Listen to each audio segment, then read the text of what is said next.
Okay, my story is mythic material. And you know what?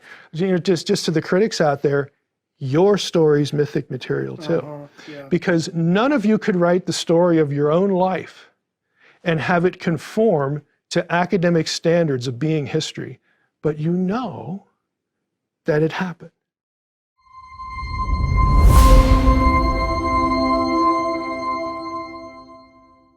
You asked the second question about, is everything, like these historical events, are they true? I think they absolutely are true. But they get told in a number of senses in mythic ways, okay? And I'm not one, like I said earlier, I don't separate myth and history. I don't think if you tell something mythically, it's untrue. Let me illustrate what I mean. Academically speaking, myth as a genre is a story that's told where you have supernatural characters. Okay. God, angels, demons, Satan, okay. So by definition, the Bible, some of its content is myth because it has supernatural actors. Okay, I get it. But people will take that, especially, academics, professors who hate Scripture, and they can't wait to get Christians in their classes, okay? Because they'll use this idea, and at first it sounds innocent. Oh, it's just a story with supernatural characters. Well, of course the Bible's myth. And then they'll proceed to convince them that if it's myth genre, it can't be true. Right. So they'll go down this road. Let me illustrate how that breaks down. I could tell you the story, and since you were part of it, you're going to know your side, and then I could interject my side, but how I came to Celebration Church. I could tell you the story of how I got my job at Logos Bible Software in 2004. I can give you all the details. And then when I try to tell you the story of how I think that God was in those details, okay, I'm doing myth. I'm theologizing events. I'm making God part of the story. And I'll just relate part of it as far as my Logos job. So in 2004, I had a few months to go to be done with my doctoral program. I had been applying for jobs for almost 5 years, because you get 5 years from your dissertation. And I had one interview that ended catastrophically. Providentially, I'm so glad it did. But it just was bad. But I had good degrees. I had taught 20 courses. I had a really good resume. I had an Ivy League degree. I thought I should get a job. I didn't even get an interview.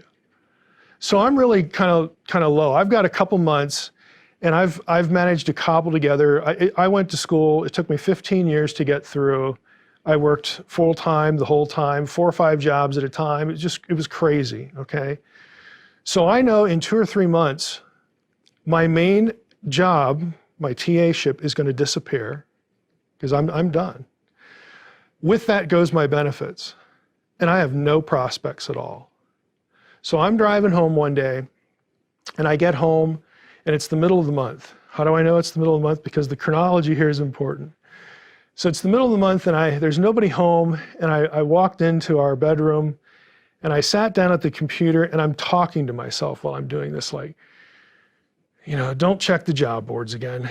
They only update on the first week of every month. It's been this way for 5 years. Why are you doing this? And it's like, I don't know what else to do, so I'm clicking away at the keyboard, and I'm going to go look at the Society of Biblical Literature job board, knowing that it's going to look the same way it did 2 weeks ago. So I go up, screen pops up, and lo and behold, for the first time in 5 years, there's something new in the middle of the month. And I thought, well, that's odd. And I read it, and it was this job for a software company that, it was an academic job, but it wasn't teaching. It was, come and help us do academic products. And I thought, well, that sounds kind of interesting. Why not? So I had everything done. I've been sending resumes out. So email, there it goes. Half an hour later, I get a phone call. My wife comes home by this time. What are you doing? Oh, same thing I do all the time.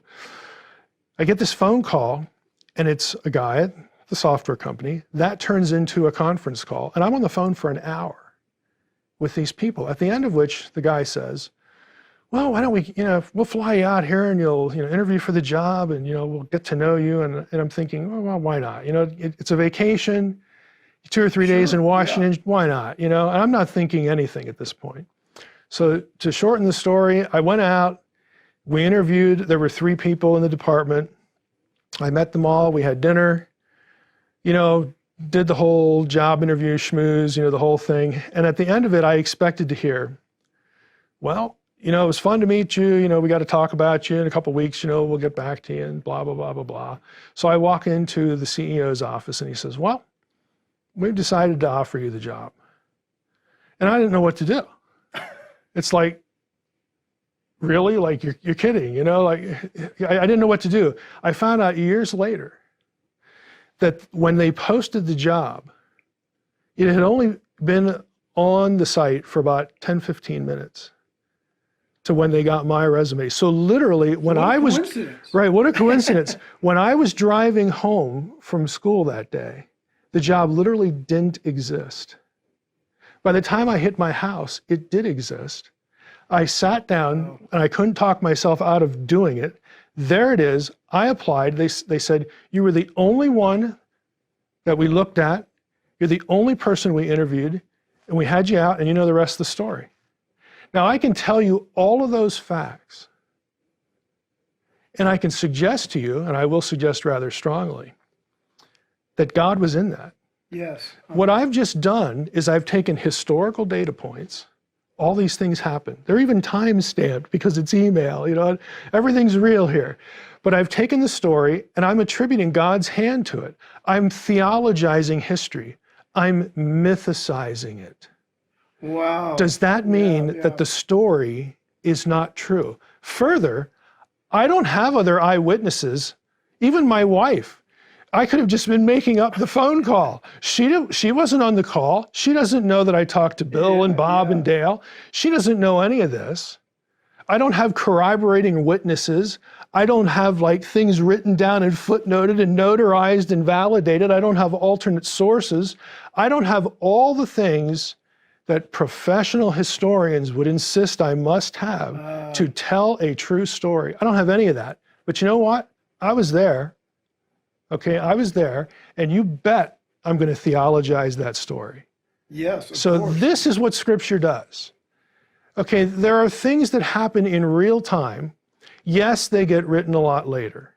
Yes, the writers see the hand of God in events, but that doesn't invalidate them as having real-time validity and factuality. These are faithful accounts of things that happened, and it's telling a story of God's hand in these things that happen. It doesn't conform in any way to the way we would do history. Or we certainly wouldn't have God as a character because that's just mythic material. Sorry. Okay, my story is mythic material. And you know what? Just to the critics out there, your story's mythic material too. Because none of you could write the story of your own life and have it conform to academic standards of being history, but you know that it happened. You know it happened. And if you're a believer, even if you're not a Christian, even if you just believe in a God, you know that there are things about your life story that you didn't control. You couldn't control. You couldn't have manipulated them. And you can be thankful, for this or that, how things just came together. So yeah, you have a choice to make. It's either all coincidence or there's a hand in it. And as soon as you move from coincidence to hand, guess what, fella? You're doing mythic history. That's so good.